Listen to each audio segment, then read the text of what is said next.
नमस्कार, मी दीक्षा चंदन शिवे, सांगोलची रणरागिनी या न्यूज चॅनलमध्ये आपल्या सर्वांचं मनापासून स्वागत करते. बरेच प्रवेश होणार आहे.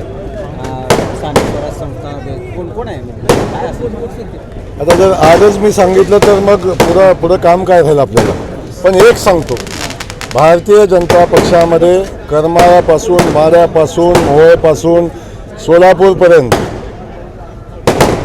खूप मोठ्या प्रमाणात आता प्रवेश होतील आणि या तालुक्याचं चित्र भाजपमय झालेलं आपल्याला दिसेल. माढा आणि सोलापूर दोन्ही लोकसभा परत घेणार ताब्यात? शंका असायचं कारणच नाही.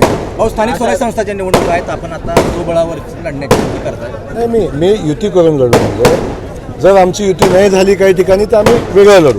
परंतु आमचा पहिला प्रस्ताव युतीचा असेल आणि जर समजा युती नाही झाली तर शेवटी आम्हाला लढणं तर भाग आहे.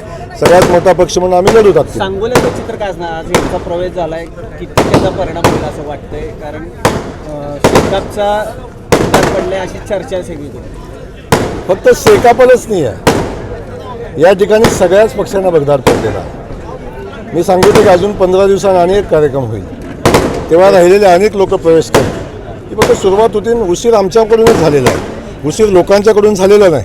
त्यामुळं आणखीन काही लोक प्रवेश करतील आणि भारतीय जनता पक्ष मजबूतीने या तालुक्यात काम करेल.